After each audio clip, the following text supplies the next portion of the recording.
Today's chapter is chapter 25, called The Great Glass Elevator. "I've never seen anything like it," cried Mr. Wonka. "The children are disappearing like rabbits. But you mustn't worry about it. They'll all come out in the wash." Mr. Wonka looked at the little group that stood beside him in the corridor. There were only 2 children left now, Mike TV and Charlie Bucket. And there were 3 grown-ups, Mr. and Mrs. TV and Grandpa Joe. "Shall we move on?" Mr. Wonka asked. "Oh, yes," cried Charlie and Grandpa Joe both together. "My feet are getting tired," said Mike TV. "I want to watch television." "If you're tired, then we better take the elevator," said Mr. Wonka. "It's over here. Come on, in we go." He skipped across the passage to a pair of double doors. The doors slid open. The 2 children and grown-ups went in.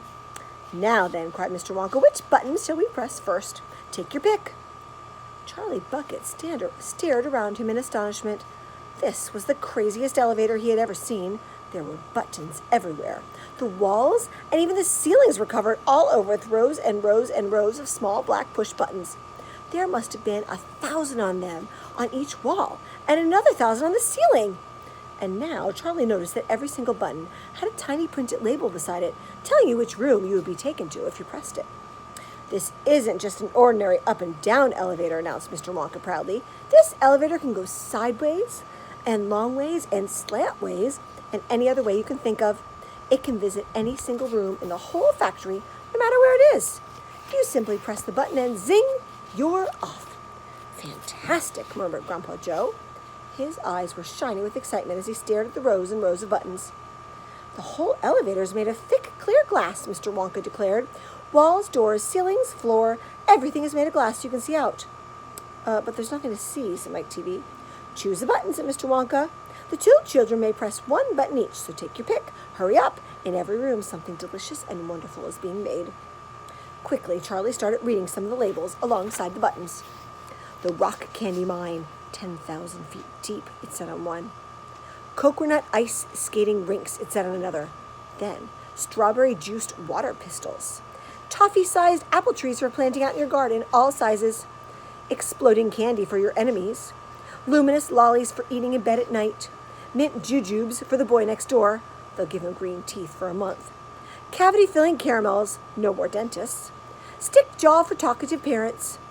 Wriggle sweets that wriggle delightfully in your tummy after swallowing.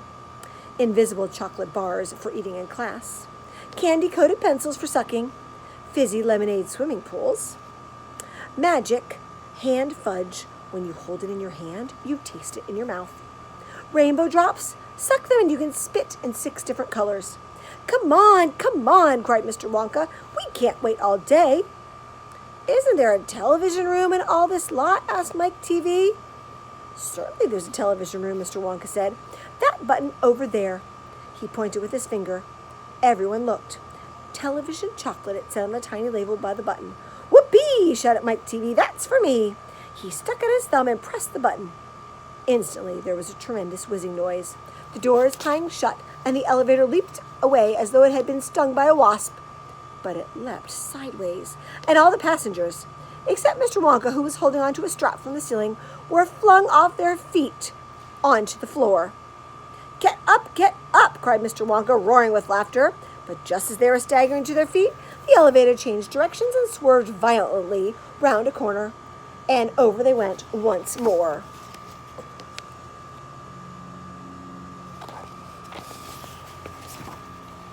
"Help!" shouted Mrs. TV. "Take my hand, madam," said Mr. Wonka gallantly. "There you are. Now grab the strap. Everybody grab the strap. The journey's not over yet." Old Grandpa Joe staggered to his feet and caught hold of a strap. Little Charlie, who couldn't possibly reach as high as that, put his arms around Grandpa Joe's legs and hung on tight. The elevator rushed on at the speed of a rocket. Now it was beginning to climb. It was shooting up and up and up on a steep, slanty course, as if it were climbing a very steep hill. Then suddenly, as though it had come to the top of the hill and gone over a precipice, it dropped like a stone, and Charlie felt his tummy coming right up into his throat, and Grandpa Joe shouted, "Yippee! Here we go!" And Mike and Mrs. TV cried out, "The rope is broken! We're going to crash!" And Mr. Wonka said, "Calm yourself, my dear lady," and patted her comfortingly on the arm. Then Grandpa Joe looked down at Charlie, who was clinging to his legs, and he said, Are you all right, Charlie? Charlie shouted, I love it. It's like being on a roller coaster.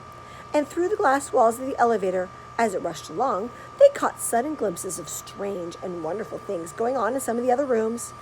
An enormous spout of brown sticky stuff oozing out of it onto the floor. A great craggy mountain made entirely of fudge with Oompa Loompas, all roped together for safety, hacking huge hunks of fudge out of its side. A machine with white powder sprang out of it like a snowstorm. A lake of hot caramel with steam coming off of it. A village of Oompa Loompas with tiny houses and streets and hundreds of Oompa Loompa children, no more than 4 inches high, playing in the streets. And now the elevator began flattening out again, but it seemed to be going faster than ever, and Charlie could hear the scream of the wind outside as it hurled forward, twisted, and it turned, and it went up, and it went down, and I'm going to be sick, yelled Mrs. TV, turning green in the face. Please don't be sick, said Mr. Wonka. Try and stop me, said Mrs. TV. Then you better take this, said Mr. Wonka, and he swept his magnificent black top hat off of his head and held it out upside down in front of Mrs. TV's mouth. Make this awful thing stop, ordered Mr. TV. Can't do that, said Mr. Wonka. It won't stop till we get there. I only hope no one's using the other elevator at this moment. What other elevator? Screamed Mrs. TV. The one that goes the opposite way on the same track as this one, cried Mr. Wonka. Holy mackerel, cried Mr. TV. You mean we might have a collision? I've always been lucky so far, said Mr. Wonka. Now I am going to be sick, yelled Mrs. TV. No, said Mr. Wonka. Not now. We're nearly there. Don't spoil my hat. The next moment, there was a screaming of brakes, and the elevator began to slow down. Then it stopped altogether. Some ride, said Mr. TV, wiping his great sweaty face with a handkerchief. Never again, gasped Mrs. TV. And then the doors of the elevator slid open, and Mr. Wonka said, Just a minute now. Listen to me. I want everybody to be very careful in this room. There is dangerous stuff around in here, and you must not tamper with it. And that's the end of that chapter.